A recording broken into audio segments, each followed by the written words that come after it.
ፖለቲከኛው ሰኢድ ወረባቦ በፖሊሶች ተይዞ እስር ቤት እንደገባ ተነግሯል። በጣም ያሳዝናል። እኔ የትኛውም ፖለቲከኛ ደጋፊ አይደለሁም። ነገር ግን አንድ ሰው ከሰው ሀገር ሲንከራተት ኖሮ ቤተሰቡን ዝየራ ሀገር ሲገባ ያሰበው ሳይሳካ ቀርቶ እስር ቤት ሲገባ ያሳዝናል ማለት ነው። አንዳንዴ በሰው ሀገር የምታገኙት ነጻነት በሀገራችሁ አታገኙትም ማለት ነው። በተለይ እኛ ኢትዮጵያኖች ይሄ ነገር በጣም በጣም ያሳዝናል ማለት ነው። በዚህ አጋጣሚ እንግዲህ ፖለቲከኛ የሆናችሁ ከመንግስት ጋር ችግር ያለባችሁ ሶሻል ሚዲያ ላይ ወጥታችሁ እንደፈለጋችሁ የምትናገሩ የምትሳደቡ ሰዎች ከሰኢድ ወረባቦ ልትማሩ ይገባል። እንዲሁም ደግሞ እንደዚህ ችግር ያለባችሁ ሰዎች ፖለቲከኛ ሆናችሁ ከመንግስት ጋር ችግር ያለባችሁ ሰዎች መሄዳችሁን አገር ስትገቡ መሄዳችሁን ባታሳውቁ የተሻለ ነው ብዬ አስባለሁ።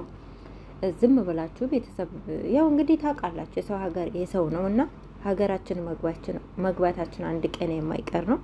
ስለዚህ ሀገራችሁ ስትገቡ ቢያንስ ዝም ብላችሁ አፋችሁን ዘግታችሁ ግቡ ማለት ነው። ምክንያቱም ከተናገራችሁ ያው ችግር ሊፈጠር ስለሚችል ማለት ነው። ለማንኛውም ወንድማችን ሰኢድ ወረባቦ አላህ ይድረስለት ማለት ነው።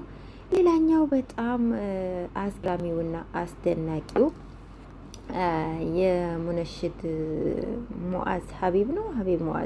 ሙአዝ ሀቢብ ሙአዝ ሀቢብ ማለት ነው። የ12 ሚሊዮን እንግዲህ እቅድ ይዞ መጥቷል ማለት ነው። 12 ሚሊዮን ብቻ ብሎ በጣም ቀለል አድርጎት ማለት ነው። 12 ብር ያለ ነው የመሰለው መሰለኝ ለሱ ማለት ነውና በጣም ቀለል አድርጎት 12 ሚሊዮን ብቻ ያስፈልገኛል ስቱዲዮ ልገነባበት ብሏል ማለት ነው።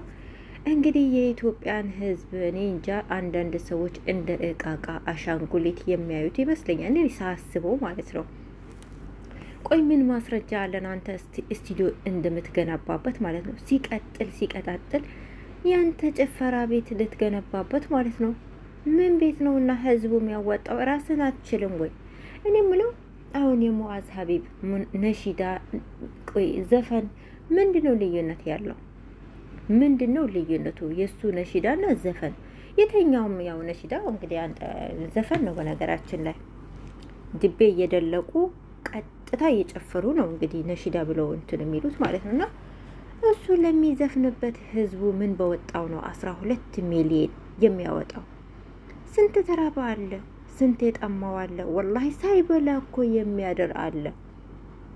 እና ይሄ ሁላ የተራበ ህዝብ ባለበት ይሄ ሁላ ችግር ያለበት ህዝብ እያለ 12 ሚሊዮን አዋጡልኝ እኔ ስቱዲዮ ልገነባ። ባትገነባ አትተውም እንዴ? ባትገነባ ተው። ይሄ እኮ አይና ወጣ ዝርፊያ ነው። አይና ወጣ ዝርፊያ እንዴ! ፍጥጥ ያለ ልመና። የተቸገረ ሰውስ ይለምናል፣ የታመመ ሰውስ ይለምናል።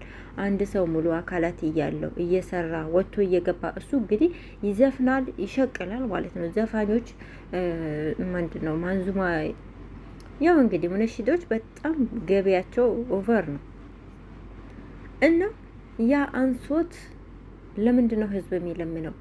በዛ በሰበሰበው በነሽዳው በሰበሰበው ገንዘብ ስቱዲዮ አይገነባው ወይ? እኛ ምን አገባን? እኛ ምን ቤት ነን አዋጡ ምን ባለው?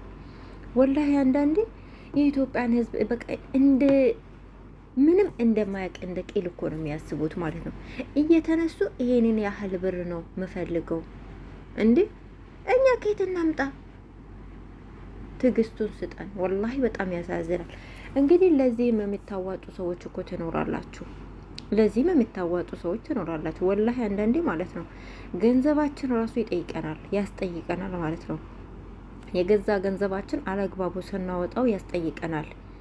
ገንዘብ ካለን በጣም ብዙ የተራቡ ሰዎች አሉ። ወላሂ ሀቂቀተን ማለት ነው የቀን ጉርሻቸው መጉረስ ያቃታቸው በጣም ብዙ የቲሞች አሉ። በጦርነት በተለያየ ነገር የተራበ ህዝብ ነው ሀገራችን ያለው።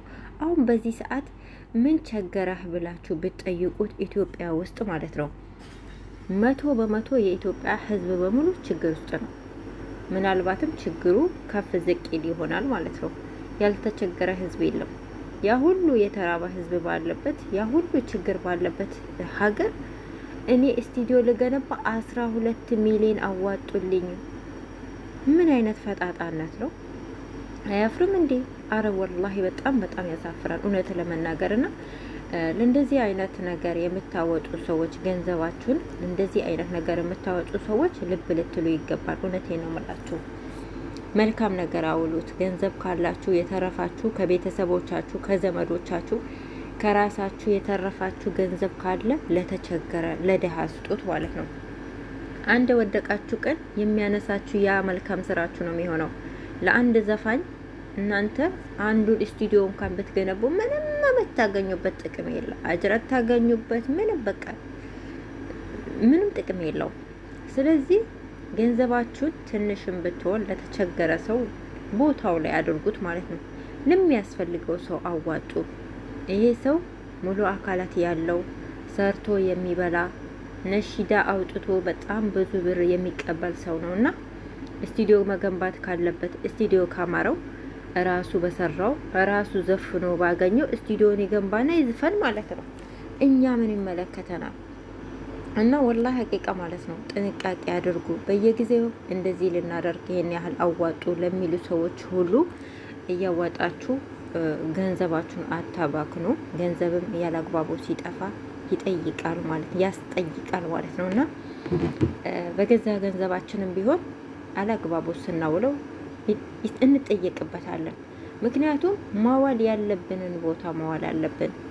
የተቸገሩ ሰዎች የአንድ ደሃ የአንድን ምስኪን የአንድን የቲም እንባ ብናብስበትስ ካለን ማለት ነው።